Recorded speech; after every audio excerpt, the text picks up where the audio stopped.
संस्कार और संस्कृति के संवर्धन हेतु श्री देवालय संघ के द्वारा राष्ट्रव्यापी अभियान की शुरुआत की गई।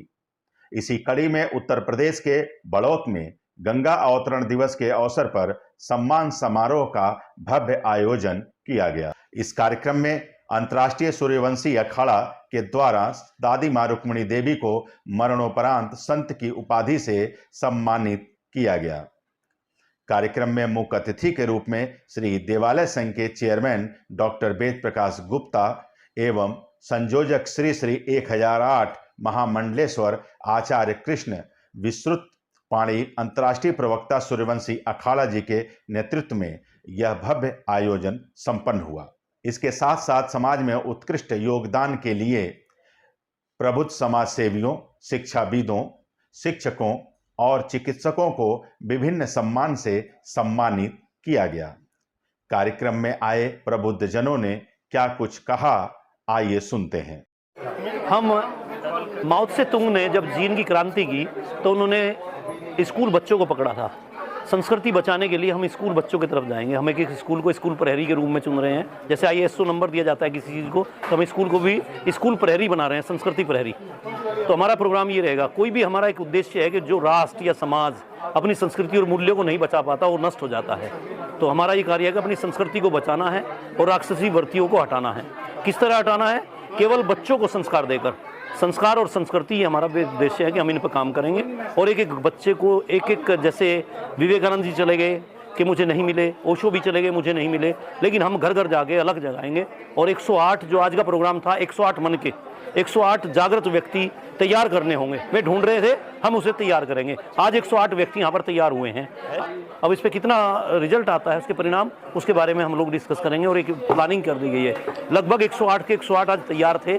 सबको यहाँ पर सम्मानित किया गया और उन्हें आह्वान किया गया कि वे राष्ट्र के लिए अपनी आहुति दें।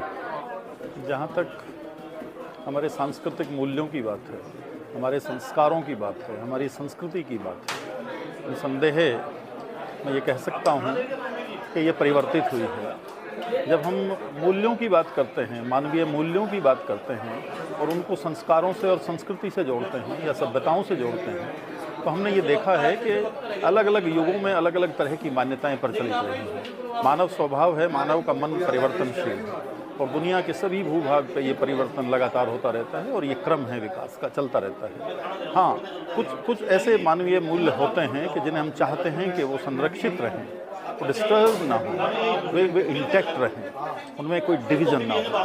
तो उस तरह के मूल्यों की यदि मैं बात करूं और इनको मैं ये देखूं कि हम जिस युग में हम जी रहे हैं, जिसको हम कलयुग कहते हैं, कि इसमें बहुत परिवर्तन हुआ है और वो परिवर्तन कुछ समाज ने एक्सेप्ट किया है, कुछ समाज ने कुछ को नहीं किया है, ऐसा मेरा मानना है। सर, आज का कार्यक्रम बहुत शानदार और खूबसूरत कार्यक्रम रहा और वेद प्रकाश गुप्ता जी ने जो देवालय संघ का बारे में जो विचार रखे, वास्तव में बहुत शानदार थे। और गुप्ता जी को सुन के आज पहली बार फील हुआ कि गुप्ता जी बहुत ज़्यादा पुस्तकों का अध्ययन करते हैं। वास्तव में आज जो हमारी संस्कृति पर जो आक्रमण हो रहा है, जो देवालय संघ जिस प्रयास को कर रहा है, इसके बिना इसको बचाना बहुत मुश्किल है।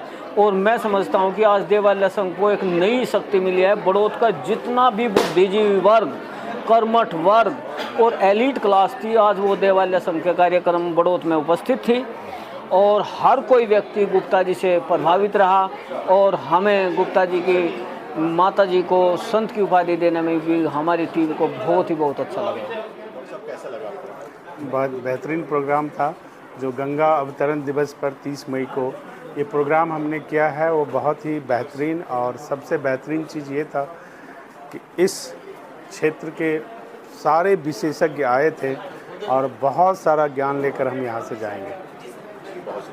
प्रकृति और संस्कार से एक प्रकृति चिकित्सक हैं, नेचुरोपैथी एक्सपर्ट भी हैं, तो संस्कार से क्या संबंध है इन चीज़ों से अगर बात करें? एक्चुअली प्रकृति या नेचुरोपैथी को हम कहते हैं कि जीवन शैली की चिकित्सा है और संस्कार वास्तव में जीवन शैली को दर्शाता है।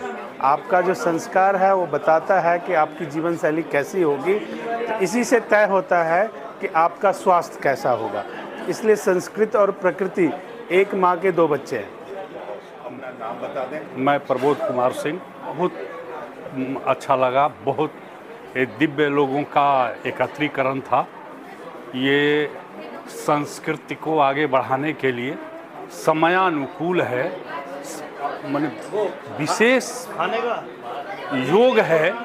आज संस्कृति के उत्थान के लिए, संस्कृति के लिए त्याग के लिए बहुत ज़्यादा आवश्यकता है। संस्कृति का जिस तेजी से क्षरण हो रहा है, इसी तरह की शक्तियाँ हमारी संस्कृति को बचा सकती है। जब छोटे छोटे ऐसे प्रोग्राम होंगे, इस तरह से क्रांतिवीर इससे उत्पन्न होंगे और जब समाज में जाएंगे हमारी संस्कृति के लिए संघर्ष करेंगे। हमारी संस्कृति पर बड़ी सुनियोजित ढंग से आक्रमण हो रहा है, बहुत तेज़ी से क्षरण भी हो रहा है। हमारे समाज में कई तरह की विकृतियाँ, जात पात को बढ़ावा देने वाले लोग लगे हुए हैं। कई तरह के प्रवृत्तियाँ कुप्रवृत्तियों का रूप धारण कर चुकी है। तो ये संस्कृति का प्रचार जो है, इस तरह से जो धर्म योद्धा तैयार होंगे वही हमारी संस्कृति को बचाएंगे। मैं यहाँ पर आकर बहुत प्रसन्नता का अनुभव कर रहा हूँ कि वैसे तो बहुत सारे संगठन बहुत तरह से सामाजिक कार्य करते हैं, धर्म के कार्य में लगे रहते हैं और अन्य अनेक जितने क्षेत्र हैं उनमें सब काम करते हैं। वैसे मैं आचार्य कृष्ण विश्रुत पाणी जी से बड़ा प्रभावित रहा हूँ कि जब वो विद्यालय में थे तो उनके प्रवचन, उनका साथ, और एक दिन जब वो घर आए थे उन्होंने मुझे प्रेरित किया, तो उनके निमंत्रण पर ही मैं यहाँ पर आया। यहाँ देख आकर वास्तव में जो एक मनुष्य को अपने जीवन में अपनाना चाहिए वो सारी बातें पुनः दोहराई गई, क्योंकि एक समय की प्रवृत्ति है कि सदगतियाँ जो हैं समय के साथ साथ जो हैं वो मध्यम होती जाती हैं। उनको जगह जगह स्थान स्थान पर प्रेरणाओं की आवश्यकता होती है। तो ये हमारे समाज में एक नई ऊर्जा, नई प्रेरणा हमें देने वाला ये कार्यक्रम है। मैं चाहता हूँ कि इस तरह के प्रोग्राम जो हैं स्थान स्थान पर अलग अलग जगह पर किए जाने चाहिए। जहाँ तक मेरा अनुभव है, मैं इसमें निराशा का ही अनुभव करता हूँ। वो सरकारें एक तरह से गूंगी और बहरी हैं, जबकि मैं एक शिक्षक परंपरा के एक परिवार में पला बढ़ा हूँ। जब मेरे पिता पढ़ाया करते, वो हेडमास्टर हुआ करते, तो प्रार्थनाओं में धर्म की, नैतिकता की, सामाजिकता की, जीवन में शुचिता की बातें होती थी। आज जब मैं खुद वैसा करता हूँ तो मुझे सरकारी अधिकारी रोक देते हैं कि आप धर्म की बात ना करें, आप नैतिकता की बात ना करें। और आश्चर्य तो ये होता है कि जब मैं शिक्षक हूँ और मैं अपने छात्रों को ही कुछ ना बताऊँ तो मैं शिक्षक कैसा हूँ? मेरे उस अनुभव का, मेरे उस ज्ञान का फायदा ही क्या है? क्या मैं केवल एक वेतन भोगी हूँ? बड़ा कष्ट होता है, क्योंकि जितनी भी हमारी भारतीय संस्कृति है वो सारी नैतिकता पर आधारित है। नैतिकता अगर जीवन में होगी, अपराध कम होंगे, मनुष्य अशांत नहीं होगा, शांत होगा, और जब शांत होगा तो सुख भी मिलेगा। हम जितनी चीज़ करते हैं वो किसके लिए करते हैं? सुख के लिए करते हैं ना। तो ये कार्यक्रम जो है उस सुख को प्राप्ति का एक साधन है। सरकार भले ही मदद करे ना करे, लेकिन ये संस्थाएं तो हैं ना, जिनके बल पर ही भारत में संस्कृतियां जीवित हैं, जीवित रहेंगी। मेरा नाम डॉक्टर महेश पवार है और एक मैं जो है सोशल एक्टिविस्ट हूँ यहाँ पर इस क्षेत्र के अंदर। एक सामाजिक कार्यकर्ता के रूप में हैं आप यहाँ पर। जी सर। और यहाँ पर आज संस्कार और संस्कृति के संवर्धन के लिए जी सर, एक श्री देवालय संघ के माध्यम से एक कार्यक्रम आयोजित किया गया। कैसी अनुभूति हो रही है आपको और आगे क्या कुछ यहाँ से लेकर जा रहे हैं आप?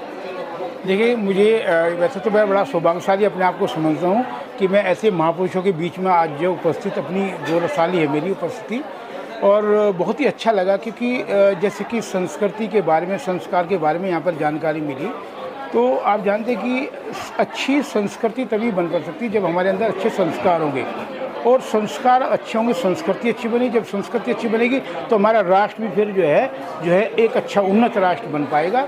तो ये बहुत ज़रूरी है, और इस तरह की सभाएं होना भी बहुत ज़रूरी है, क्योंकि तभी तो जब ज्ञान वर्धन होगा तभी आदमी इसके बारे में जिज्ञासु बनेगा, और जिज्ञासु होकर फिर वो इस कार्यक्रम के अंदर जो है बढ़ चढ़ कर हिस्सा लेगा और चलेगा भी। नमस्कार, मेरा नाम डॉली कालरा है, मैं हार्टफुलनेस ट्रेनर हूँ। मुझे यहाँ पर बहुत अच्छा लगा, और सबसे बेस्ट थिंग थी कि एक पॉजिटिव फीलिंग थी कि लोग कुछ करना चाहते हैं हमारे राष्ट्र के लिए, इस संस्कृति के लिए, लेकिन उसके लिए कदम जो उठाए जा रहे हैं बहुत अच्छे, बहुत सराहनीय हैं। लेकिन मैं उसमें ये भी कहूँगी कि अगर लोगों को ध्यान के साथ जोड़ा जाए, क्योंकि मैंने सारी चीज़ों का जो एक निचोड़ देखा लास्ट में, वो ये कि कैसे उस शक्ति को डेवलप किया जाए बदलने के लिए, वो ध्यान ही कर सकता है, कोई और चीज़ नहीं।